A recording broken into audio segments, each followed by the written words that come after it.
Well, hey, welcome. I want to ask a question. Have you ever asked or heard someone say, that person is built different? You ever heard someone say that? I feel like it's been something going around recently.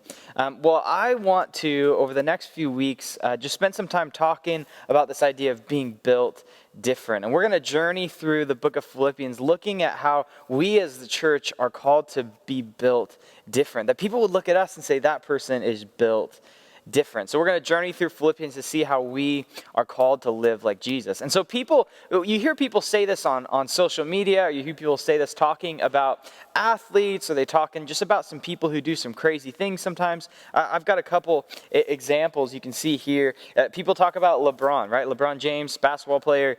They say LeBron is built different because he's massive. He's really good at basketball. I don't really watch basketball, but I know he's good. I know that name, and you probably do know the same, right? Or there's this guy right here. This guy's Travis Pastrana. This guy is built different for sure. He's just got he's got this wild brain that for some reason he just has to do these crazy stunts and crazy things. I think he did a backflip over the Grand Canyon. He was the first person to do like a double backflip on a dirt bike. He was in the X Games when he was 14. This guy's built different, and he did some wild and kind of dumb things. He's built different. Or this guy, maybe you've heard of him, Francis Chan.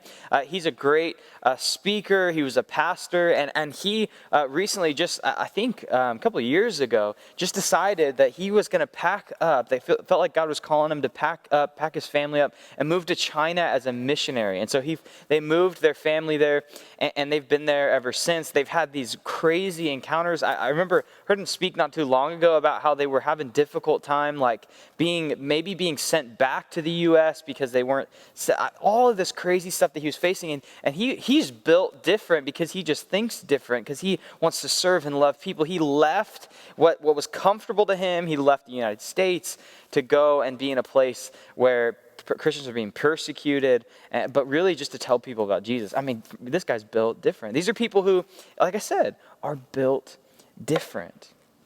And man, wouldn't it be great if people looked at our life and said this, that they're just built different. And some of us, we might want this for our lives. We might want people to look at us. Maybe we don't want to be noticed, but maybe we want to make a difference. And we want people to see us and say, they're just built different. Or I heard someone say not too long ago, a student, one of you, actually say that one of my biggest fears is that I would die and not leave my mark on the world. Someone said that not too long ago. And we want people to remember us. We want people to look at our life and say that they are built different, that they've done something for the world, that they've been helping people with this. We want to make a difference. We want people to notice that we've made a difference. And the book of Philippians is a book that gives us instructions for how our life as the church, as the disciples of Jesus, how our life can be built different. But it may not be the way we expect. It may not be the way that you think. It might mean having a different perspective, where life actually isn't about you.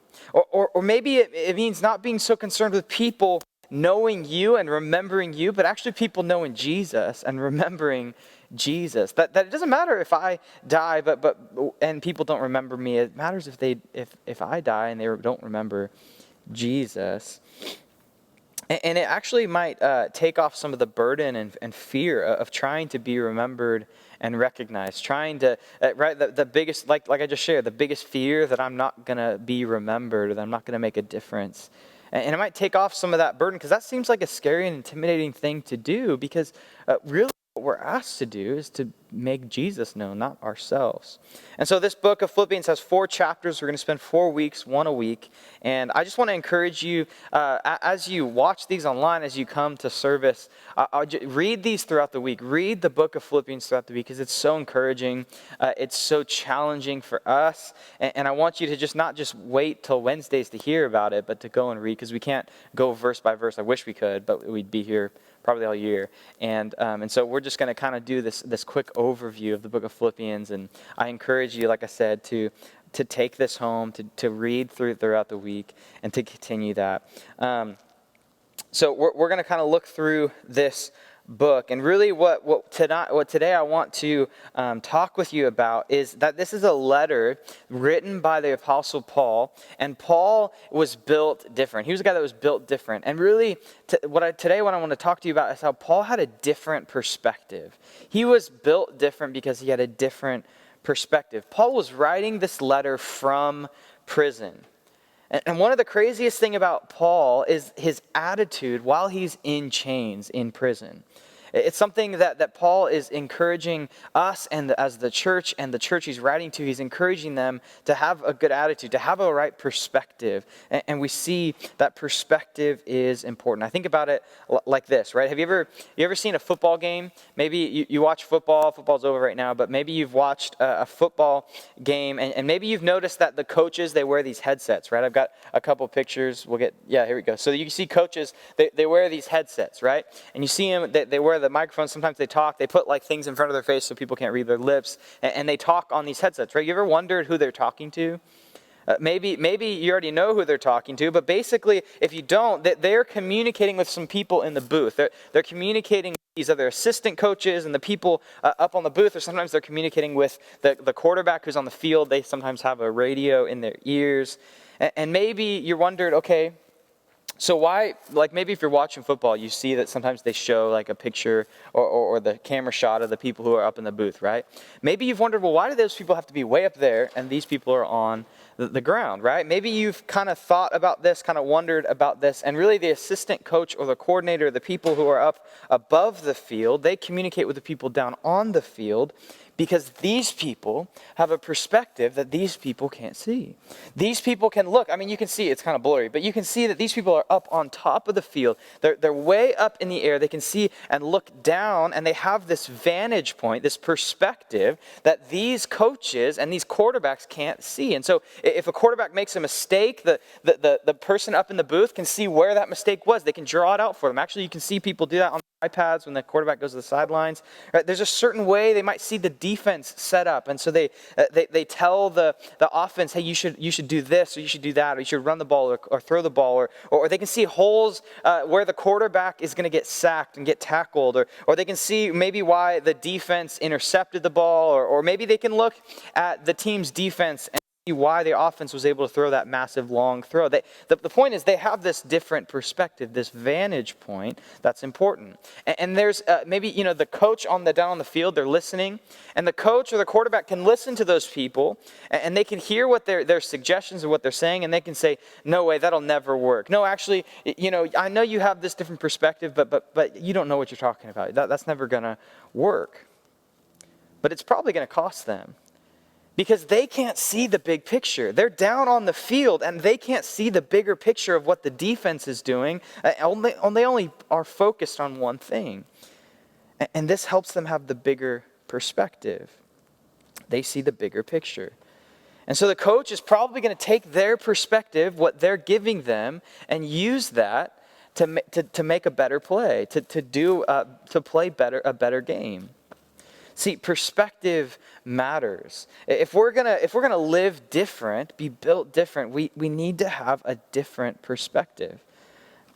A bigger picture that really only God gives, that God gives in Scripture, and really what we see in Philippians. Kind of like what this assistant coach does, right, for the people on the field. We can see God's perspective for what's going on in our own life. We may not always understand what's happening or why it's happening, or why God has us in this certain circumstance, but we can always trust that He sees the bigger picture, that He's looking at it and He's saying, just wait, I'm with you. I've got you. And this was something that Paul was trusting in, that Paul had this radical trust in. And we're going to see that in Philippians 1. Paul's writing this from Philippians. And you can, I just want to challenge you as you read through the book of Philippians.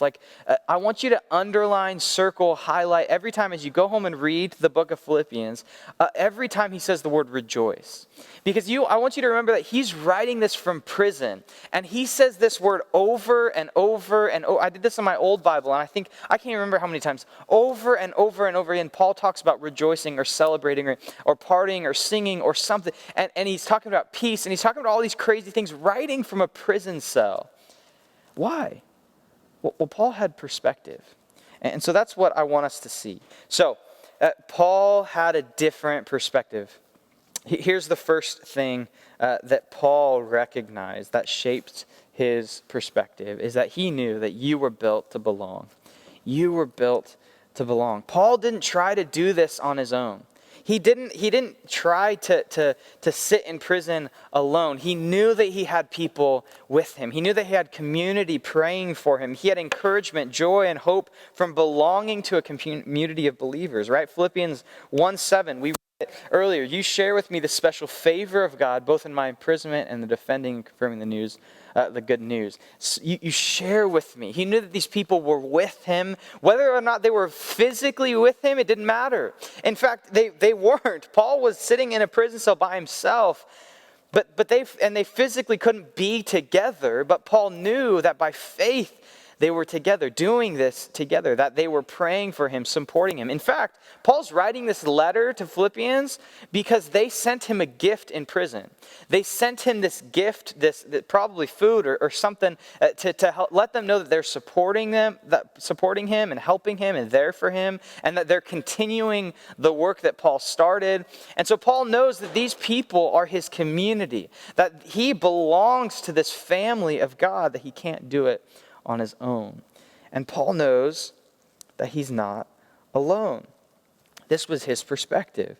Even though he couldn't be with them physically, he was encouraged by their faith and encouraged by this community. I mean, we've learned this over this last year, right? That maybe we haven't been together physically, and maybe you've been sitting here and you've been watching every week online, or maybe you're just coming back for the first watching online, and I want you to know that you don't have to be alone. That whether or not you're here physically or you're through a Zoom screen or a YouTube screen, we care about you and we want to be here for you. You're a part of the family of God. You were built to belong. We want to pray for you. We want to care for you, whether you're here physically or not. And so this is Paul's perspective. He recognized that we're built to belong. And if we just keep reading, he says that you're partakers with me of grace, both in my imprisonment, the defense, and confirmation of the gospel. For God is my witness, how I yearn for you with all the affection of Christ Jesus. Man, what if the church was a place we desired? I love this word, right? We don't use this word enough or ever. Like yearned to be together. Like, again, physically or not, what if it didn't matter if we had to get on a Zoom screen to be together? We just wanted to be together. Like, what if it didn't matter if it was over a phone call or a text message? We just wanted to have connection. What if it didn't matter if I had this going on or this going on, but it didn't matter because all I wanted to do was be with my family. All I wanted to do was be with the community that God's given me. That's why we say Wednesday is the best night of the week, because it is. We get to be together. Again, whether it's over a screen or really physically in person, it builds us up, it encourages us, it gives us hope to be together, that we don't have to do life alone, because you don't. Part of belonging is longing and caring and yearning to be together with people. This is why we say no one sits alone. That's one of our house rules. It's not just a rule that we follow. It's something we believe in. It's who we are, that we don't want anyone to sit alone, that we don't do life alone. We were built to belong. It's a community of people that do life together. Don't have to have it all together, but we do life together. We say you can come as you are, just who you are, not having it all together, but come as you are. And be with people. Come as you are and leave changed because you have this community. And so Paul knew that we were built to belong. That was his perspective. Here's another perspective that was actually kind of wild and crazy. And I think about it, and I think Paul's a little bit of a madman, kind of. But here's the crazy thing. Paul's perspective was that chains are a chance to preach. Isn't that weird? I mean, we read it, right? Verse 12. Okay, well, let's read it. Chapter 1, verse 12. He says, I want you to know, brothers, that what's happened to me has really served to advance the gospel. Did you read that? Like that? What's happened to me, like tortured in a prison, chained to a Roman, like he was 7 chained to a Roman guard, someone that had to sit next to him with chains around his arms the entire time, couldn't go anywhere, with house arrest, right? Waiting to be on trial in front of this madman of a king. And he says, I want you to know that what's happened to me has served to advance the gospel. Wild perspective. He says that it's become known throughout the whole imperial guard to all the rest that my imprisonment is for Jesus, for Christ. And most of the brothers, having become confident in the Lord by my imprisonment, and so much more are bold to speak the word without fear. Guys, again, Paul is in chains. Like I said, he's chained to a Roman guard. And he says all of it serves Jesus. All of it is meant to make Jesus known. All of it's meant to make the name of Jesus bigger. Right? Paul had the perspective that it wasn't that he was stuck with the guard was stuck with him. I mean, what a way to see things. I don't know about you, but gosh, I would be complaining. Right? Like I'd be sitting there saying these things are way too tight. I mean, my what are these things called? Wrists are itchy. Like I'm getting annoyed by this like giant guy snoring next to me. I didn't do anything to deserve this. I mean, maybe asking God, why do you have me here? Right? Saying, God, if you sent me to do this crazy mission, I mean, God sent Paul to do this crazy missionary work and plant churches and do all these awesome things. And if I was Paul, I'd be sitting there saying, God, if you sent me to do this, why am I sitting here in chains? Asking God, if you let go of these chains, if you break these things, then I can go and do what you go start other churches. God, if I could do so much more if you just let go of these chains. But how am I supposed to do that sitting here? I'd be sitting there complaining. But for Paul, it wasn't about him or his own circumstances. It was always about Jesus. The chains weren't holding him back. They were an opportunity for more. It was always about Jesus. He had the bigger picture. He didn't complain. He preached the gospel. He shared the good news of Jesus. He did what God called him to do regardless of where he was, regardless of his circumstance.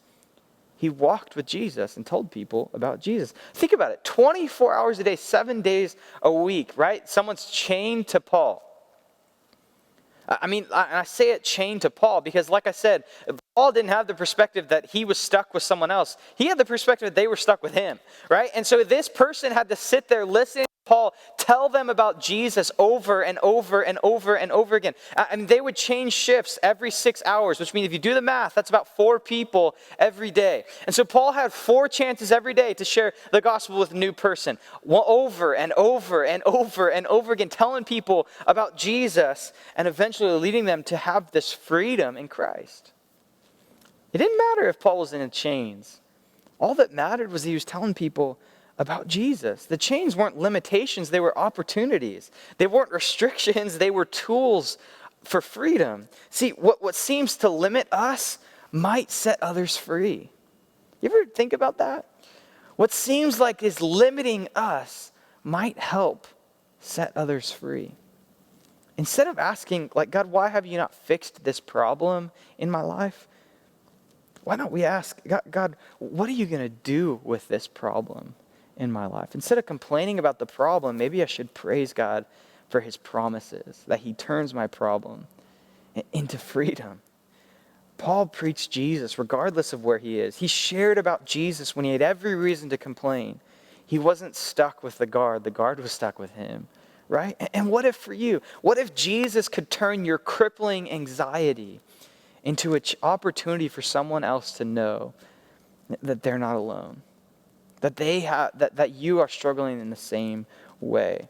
What if you're not stuck in that class that you hate and you don't like, but that class is actually stuck with you?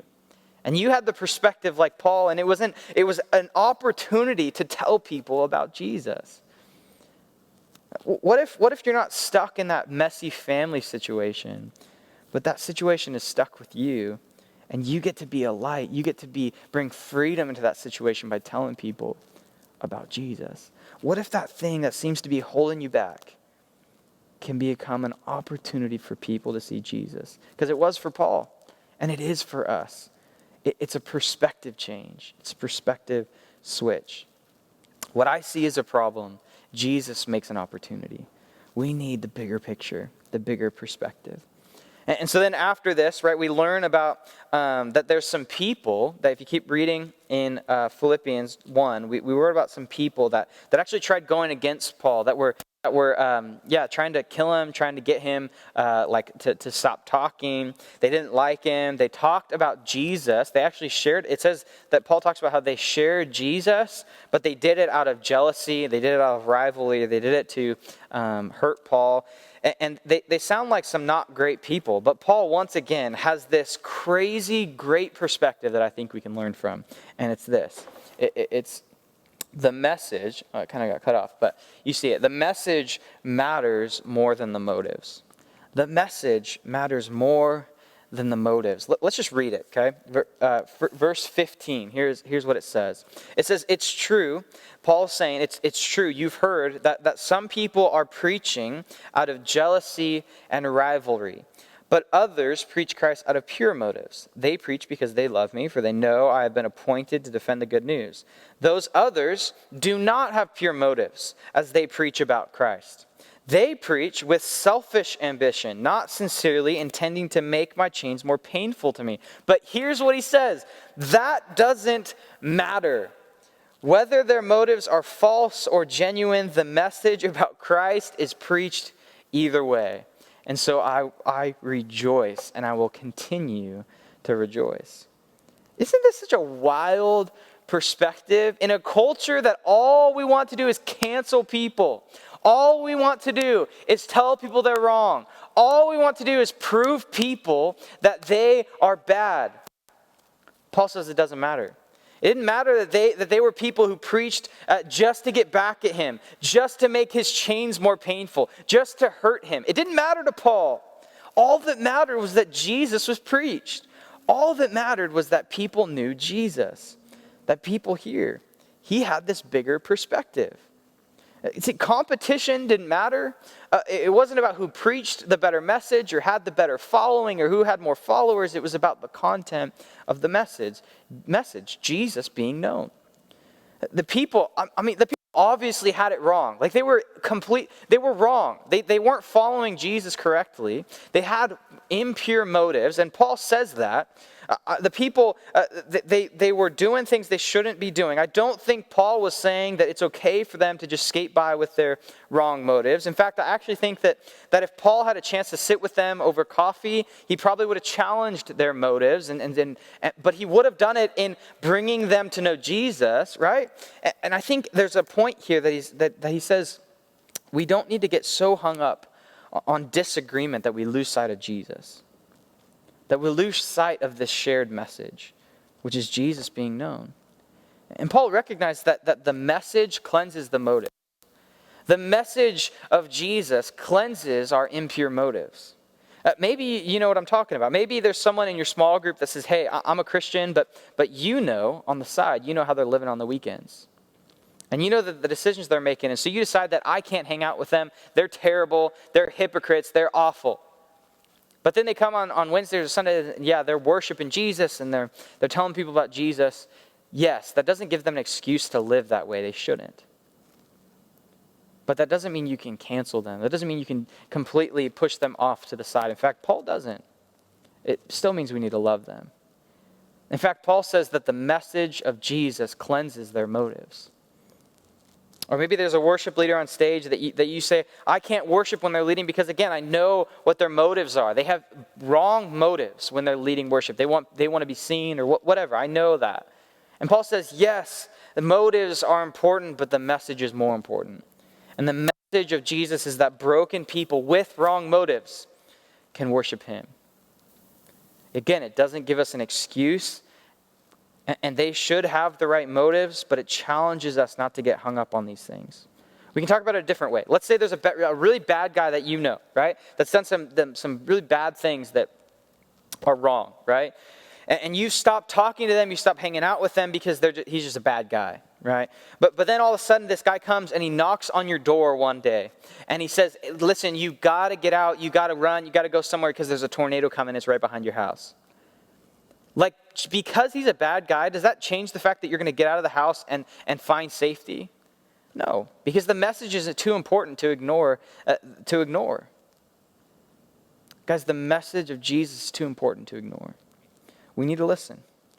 And one of the biggest problems that we're facing today is that we're quick to cancel people. When we disagree, we cancel. When we don't like someone's opinion, we unfollow. When someone does something we don't like, we yell or we stop listening. But that's the moment that we need to lean in. That's the moment we should listen. I mean, they could be completely wrong. They could have completely bad motives. They could be completely going against Jesus. But we need to choose to love them anyway. Because the message is more important than the motives. They might be out to get me, but they still need Jesus. They need this message. And so instead of being quick to cancel, we should be quick to listen. The message is more important than the motives. It's a perspective that a lot of us need. A lot of us need as we're scrolling through Instagram. When we disagree, when someone accuses us or attacks us, when we need to respond in love. It's the way Jesus responded. I mean, the very people that put him on the cross, he looks at those people and says, Father, forgive them because they don't know what they're doing. Because the message is more important than the motives. We respond with the same focus we've always had, which is Jesus. Right? Critics don't take away Paul's focus. His focus is always Jesus being known. Here's the next thing that we see, is that crisis magnifies Christ. Crisis magnifies Christ. This is a perspective that I really think that we're losing, and it's really sad. It's one of the perspectives that I think that we're losing because we're getting too comfortable. But it's one that honestly would change our lives. It would change the way we live. It would change the way we see our circumstances, the way we see crisis, the way we see things happen in our life. It's one that Paul absolutely, we see he has. In kind of a wild way. He says it in Philippians, right? Chapter 1, verse 20. He says, Christ shall be magnified in my body, whether by life or by death. No matter what happens to me, Paul says. Because he's talking, we read it earlier, he's talking about, I think that I might be delivered from these chains. I think that I might be set free. I think that I might be, but even if I'm not, it doesn't matter because Jesus is magnified regardless. That's Paul's perspective. What if we had that perspective? That whatever happens to me, Jesus is known. Regardless, people would know him. When crisis happens, listen, when crisis happens to us, when things happen to us that are sad, that are wrong, or that are just, when crazy things happen to us, people look at our lives as people who follow Jesus. People look at how we respond. They look at the way that we walk in that crisis. Think about it.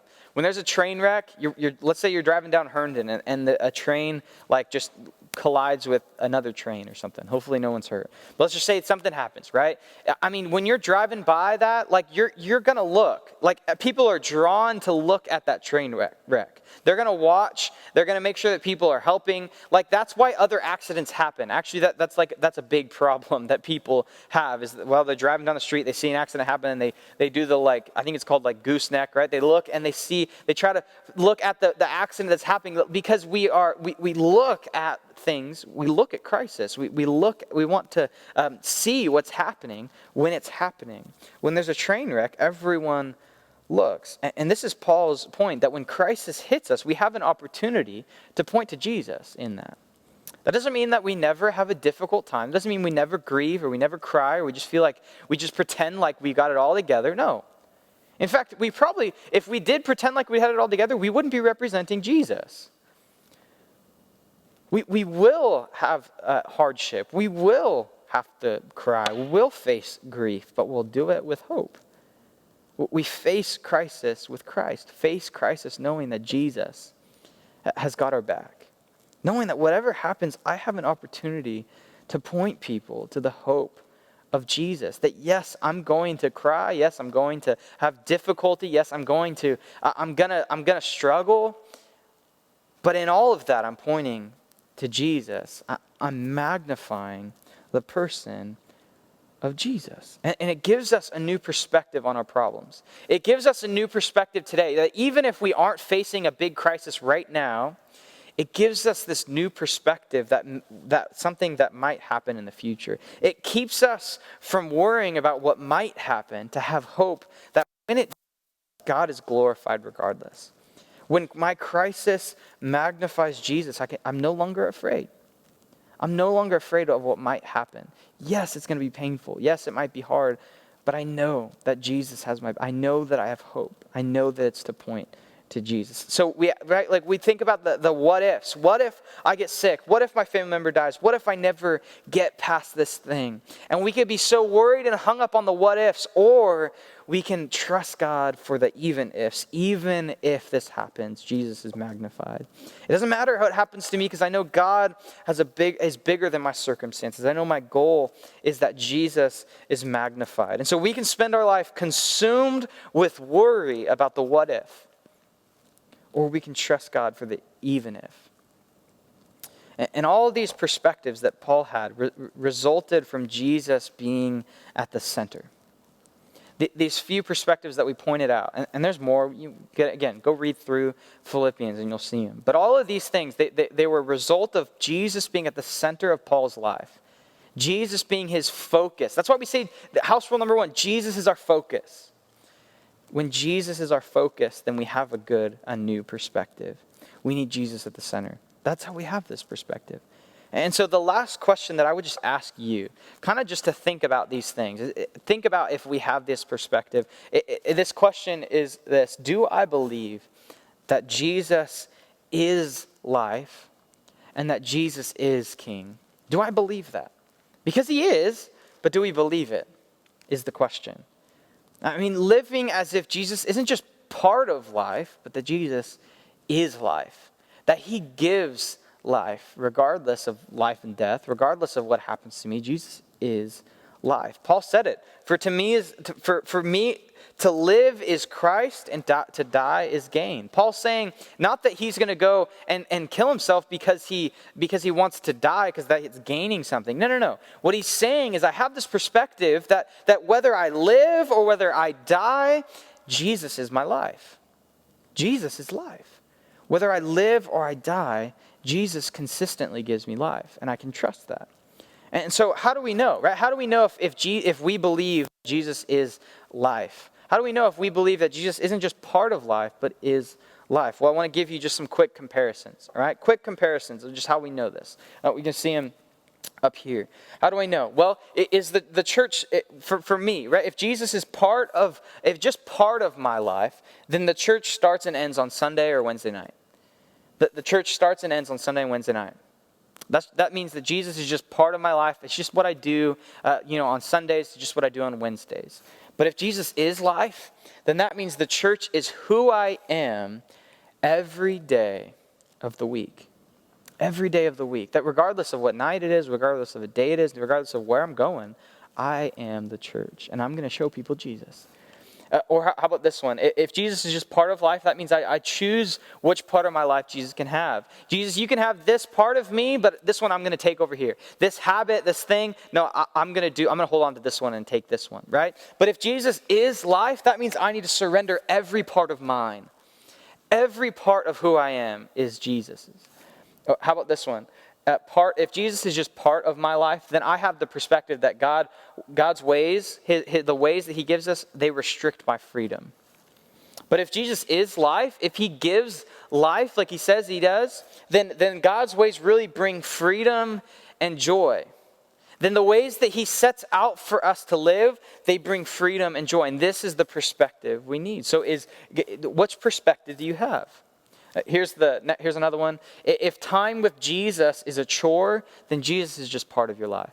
If spending time with Jesus feels like a chore, feels like something you have to do, feels like something you have to do or else your small group leader is going to get on you, feels like something you have to do or else your parents are going to get on you, then Jesus is only part of your life. He's not life itself. If Jesus is life, then time with him is something I long for, something I can't wait for, something I want more of. Here's the last one. If Jesus is part of life, then all I think about is what I can get from him, what I can profit, what I can get out of Jesus, that good feeling, that freedom, that I can get to go to heaven.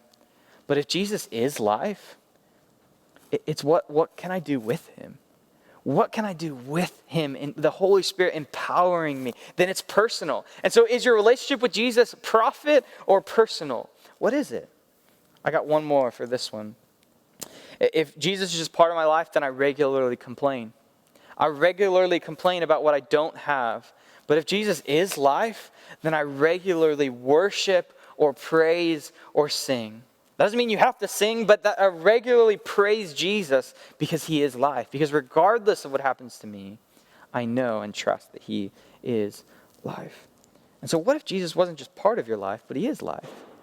What would that look like? Maybe this is a perspective shift you need to have.